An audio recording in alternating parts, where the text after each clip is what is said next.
I know you are afraid, my child, but you must have faith. Have faith in chaos. These words are etched in blood on a lorry in Liberty Falls. A last message from someone as their life slipped away. Or perhaps a reminder created with the leftovers of someone's newest victim. Either way, these words are probably the most important war writing we've had since Teddy is a Liar. Or Eddie, now in this game, as I believe these words echo the direction we are seeing the story of Black Ops 6 Zombies begin to take. I believe we are in the midst of witnessing the return of the Chaos storyline to the forefront of zombies, or potentially learning they actually never left. But before we dive into the implications of what this means for modern zombies, let's step back for a quick refresher course on the key parts of the Chaos storyline. Once we understand it and what happened in it a little better, the hanging weight of the implications of some of Black Ops 6's story events become much clearer. The question I really want to pose today is this: are we really seeing a simple reinterpretation or references to Chaos like we thought before, or could the Dark Aether story and the Chaos story be one and the same after all? This will be an incredibly quick overview of the Chaos story's most core events and mythology. We are going to outright skip or ignore a lot of the character work and minute details here to keep this short, but if you would like to see a video really detailing the entire story of Chaos, I have actually already posted a video on this, which you can find linked in the description below or on screen. This video serves as a follow-up to that video, explaining more so on how Chaos may be intertwining with the Dark Aether narrative, and what its importance may mean. Long ago, before there was anything else, there was Prima Materia, the first matter, a magical form of matter that can be transformed into anything and everything, and is the building blocks of reality itself. The Earth and all of creation are formed using Prima Materia, and for a long time the Earth is filled inside with Prima Materia. For centuries, Earth was abundant with this element. Humanity mined it extensively, using its power to build thriving civilizations under the rule of kings, priests, and emperors. However, the immense power of Prima Materia led to corruption, greed, and the downfall of these societies. As resources depleted, wars erupted, and eventually, the Prima Materia ran out almost entirely. Despite this, some part of humanity discovered a way to produce an infinite supply of this powerful substance. Recognizing the potential dangers, a group of scholars, philosophers, and scientists united to safeguard this knowledge. Priests among them, calling themselves the Nine. Their mission was to protect humanity from itself by keeping this knowledge secure. Over time, the Nine amassed a vast repository of discoveries, which became the stuff of legend. Though well-intentioned, their human nature influenced their decisions. At one point, they chose to share their accumulated knowledge with the world as a testament to human potential. But the result was chaos and war. The Nine then withdrew, concealing their wisdom once more. Believing some individuals were worthy of their secrets, they created the Sentinel artifacts, inspired by humanity's mythologies, to pass their legacy to those they deemed deserving of it. When activated, the Sentinel artifacts initiate a trial to determine an individual's worthiness. Participants must face challenges such as battling the undead or other creatures/champions of the gods, solving puzzles, or working together as a team, awfully similar to the construct. Once a trial begins, it cannot be abandoned.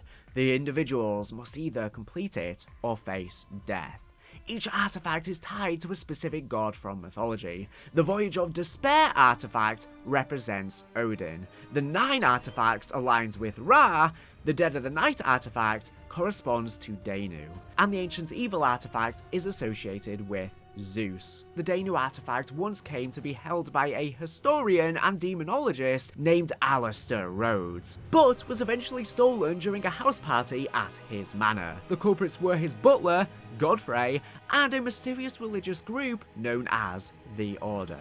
The Order is an ancient and enigmatic cult founded by a man who became known as the High Priest of Chaos. The High Priest was killed and later resurrected by the Scepter of Ra, a ritual he imposed on all members of the Order, binding them to its will. The group's origins trace back to the Roman Empire, where they operated in Roman-occupied Egypt. Using a sentinel artifact tied to Ra, they conducted trials in a colosseum, forcing enslaved gladiators to participate while wearing masks to protect themselves from the Prima Materia's effects and hide their identities. Their aim was to find a gladiator who could succeed in the trial. This finally occurred when a group of gladiators completed the trial, defeating the entity's fury and wrath.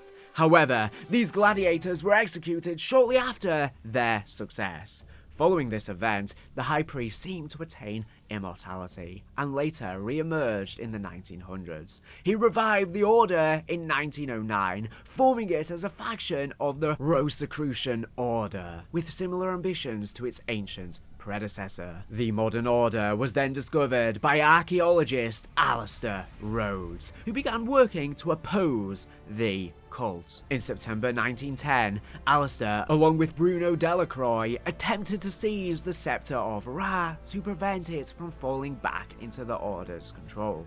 This leads to their attempts to kidnap him and steal back the Staff of Ra, as well as the Sentinel artifact. All of this is simply set up to the actual events we play in the maps of the Chaos story, other than 9, which is a prequel where we play the ancient Roman trial. However, this information is the crux of what we need for today's discussion, especially considering we never saw an ending to the Chaos story. The foundations of its lore and rules of its universe are far more important to understand for now. I think we can start by discussing a few smaller threads in the current Dark Aether story, how they may be connected to Chaos, and then go into detail for what I believe to be the largest connective tissue between these continuities. There are multiple relatively small references to Chaos found in both launch maps of Black Ops 6. The writing I mentioned earlier in Liberty Falls that reads "Have faith in Chaos," and the etching of the Sentinel artifact on Temple Island in Terminus. Both show us that this stuff is still on Treyarch's mind. While Alistair Rhodes was name-dropped in Vanguard, that could have simply been a small nod or reference, and was believed to be that at the time. It reminds me of when I studied the writings of Alistair Rhodes, an amateur demonologist and personal hero of mine. Rhodes wrote about different objects of power that he called sentinel artifacts, but I was never able to find out exactly what they were. Nevertheless, if we can find the relic we seek at Shinonuma, I am quite certain I can use it on Von List and trap Cortifex in that little scepter of his. Showing us that the Sentinel artifact still exists here, even before we had seen the Terminus ending cutscene, began to suggest that these connections may be more concrete than we once had suspected. Speaking of the etching of the Sentinel artifact, it seems to have some sort of magical properties. Using the mesmerized function of the Beam Smasher on it will teleport you back to the beginning of the map. What exactly causes this, and what could it mean? Does going back to the beginning suggest some kind of cyclical nature to the Sentinel artifact's magic? It is very reminiscent of Mob of the Dead, where going back to the beginning quite literally represented a time loop. Could it be suggesting the idea the Sentinel artifact may have that kind of power in this story? Clearly, whatever power it does hold is extreme, as even a mere drawing of it interacting with Ethereum seems to trigger tangible magic. This interaction of Ethereum and the Sentinel artifact is worthy of observation, as I believe it is a great microcosm of the adjusting tone of the Dark Aether story. While Cold War used Ethereum and technology to present a great sci-fi zombie story, stuff like the Pact during its final season of Vanguard storyline presented a far more magical and fantasy-toned interaction with the Dark Aether and its inhabitants. Now, as we leave Modern Warfare Zombies behind and step into Black Ops 6, I feel as though it is becoming abundantly clear that Zombies is now trying to mix the best of both of these into a sci-fi/fantasy combination story, where we can see demons and magic coexist with space-age super technology. A somewhat similar comparison could be made to the world and tone of Doom 2006/Eternal, where the UMC were an advanced sci-fi company that worked with and used magical demonic forces. Only now, we are seeing Project Janus take the place that the UMC did there. And who could have etched this drawing? It seems as though, judging by the Strauss dialogue in Terminus' ending cutscene, most people do not know what the Sentinel artifact is,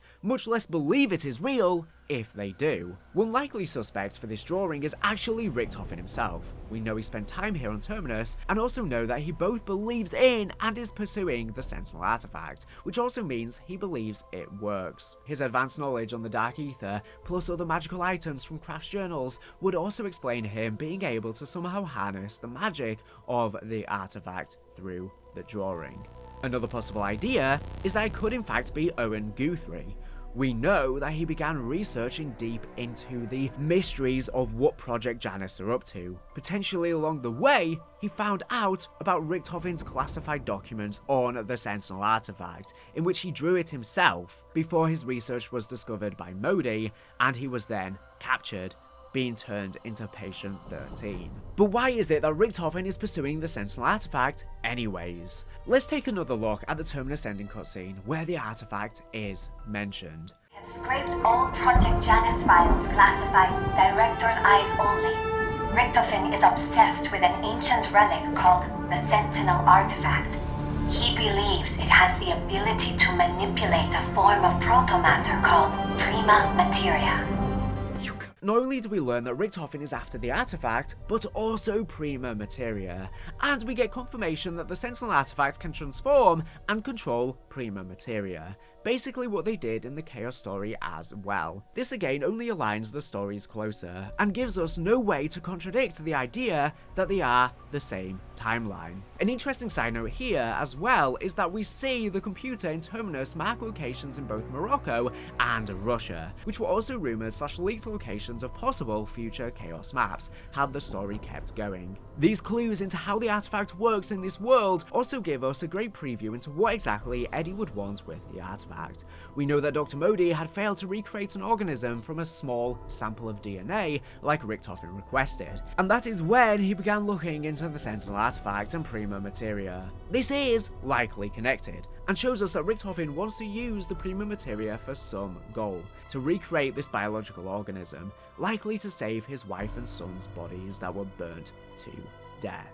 But why would Sam, S.A.M. the synaptic algorithm module, the AI built by Richtofen off of Samantha Maxis herself, be trying to imprison him to get it herself then? Well, the same reason, of course. To create a physical body, but instead of one of Eddie's lost family, I believe she wishes to create a body for herself. This competition for control of the power of Prima Materia closely mirrors what we saw in the original Chaos storyline, and again leaves us struggling to find contradictory evidence. I mean, in the Aether story, there was a constant conflict of chaos and order between the Apothegons and Keepers. This is always something that has been relevant. Speaking of contradictory evidence, I'm sure that you are as aware of the elephant in the room as I am, so let's address it. In the Chaos storyline, we see the gods of ancient mythologies walking around and existing in the physical world. These myths were not just stories or made up, but actually happened and had real consequences in the world of the Chaos story. However, we may have actually already been given the explanation for how this might have happened. In Vanguard Zombies, we spend time with demons of the Dark Aether, powerful beings who have lived there for millennia and can tap into different magics. They tell us that throughout history, they have communicated with and blessed human beings with powers and knowledge. They go on to explain that these humans often misinterpreted them as their own mythological or religious figures, and they chose to play along with these misunderstandings in order to gain the trust of the humans. And in some cases, the mythologies and the entities themselves blurred and merged as one, being inseparable, similar to how the Keepers and Apothegons even interacted throughout history. This could mean that the gods of myths we saw during the events of the Chaos Story, and perhaps even the demonic creatures we see in other games like World War II or maybe even Infinite Warfare Zombies, could all actually simply be demons from the Dark Aether, fooling humans into thinking they are these symbols of myth and religion. Or the myths could be true in some instances, but they are still just from the Dark Aether, and the myths were spawned from them to begin with. Another obvious thing that I'm sure some of you are yelling at your screen about that seems contradictory at first is the comments of the developers that the Chaos storyline would never cross over with the Aether story. Are the two stories connected in any way? Is it a clean break? They are not connected. They're not connected. They're not connected anyway. They are two separate stories completely. So no really one believes me, by the way. No one believes me. I've said this out now multiple times. I even said it to your camera. I've said it multiple times. They are not connected. My response to this is very simple. Even if the Dark Aether story and the Chaos story are one and the same timeline-wise, this would not make this statement false in any way. While the Aether and Dark Aether storyline do share the word Aether in the title, Treyarch have made it abundantly clear that they consider the Aether storyline to be finished and ended, and the Dark Aether storyline to be a separate entity, while still continuing on from that story, despite the original characters apparently returning next year.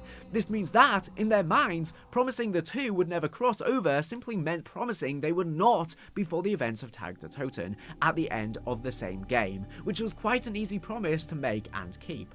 And after all, Blundell was heading those projects at the time and he has now left. So even if this isn't what they meant at the time, things can change. Plus, even though we as fans all said, oh, the Chaos story is cancelled now, etc. when we saw the Dark Aether story to be revealed, Treyarch themselves have actually never once commented on the story ending or being cancelled in any way. For all we know, the Dark Aether story is simply a renaming or reinterpretation of the exact same story, or just a different chapter in the same tale, and simply takes place far enough in the future that we could not tell the events were connected initially. Perhaps had the Chaos story been a bit better received and we saw a bit more of its events unfurl, the name and the way the Dark Aether story was revealed may have been more obviously an intertwining of both stories. This would also explain why everything in the Chaos story is set relatively early in the timeline of traditional Zombies maps. All the maps were kept before World War II, so that by the time Sam and Eddie arrived in the 60s, the events had a clear mark of separation between them.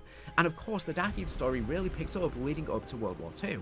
Perhaps if the Chaos story had simply had the time to finish, the next big game afterwards would still have essentially been the same thing as Cold War, but without a new name for the story. Or at least build up to what we had unfold in Cold War and Vanguard. The big plot twist would simply have been that Eddie and Sam crossed over into their new world, which had all along actually been the Chaos story. This brings me to the final possible piece of connective tissue I want to talk about today, and the one I believe is the largest. In Vanguard, we learn of the Societe Occult. The Societe Occult traces its origins back to the Middle Ages, when its founders made contact with Dark Aether entities. Over time, they compiled the Tome of Rituals, a powerful spellbook containing Dark Aether rune magic. As centuries passed, the Society's members became some of the wealthiest and most influential individuals in Europe, maintaining strict secrecy and constantly relocating their meeting places.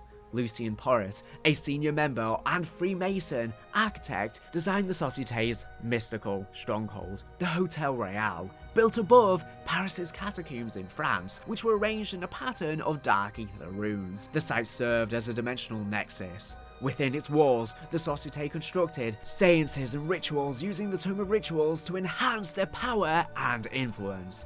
In the 1920s, a crisis struck the Society. The tome was torn apart and its pages were hidden in sacred locations around the world by trusted members, scattering its power and leaving the Society in disarray.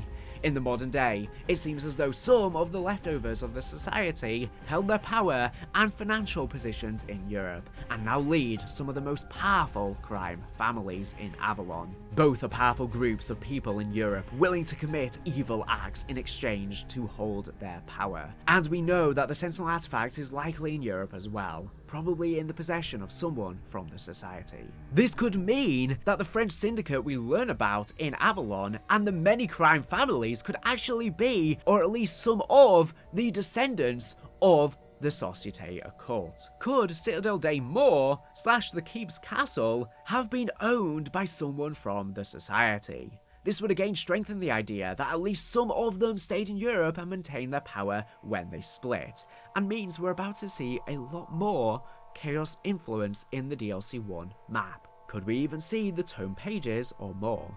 But again, we come back to this seemingly unknown event that made them split up in the 1920s. Therein lies what I believe to possibly be our single greatest potential for connection. Something in that time happened to a society that had existed at least since the Middle Ages, and it was terrifying enough for them to give up the power that the tome had given them.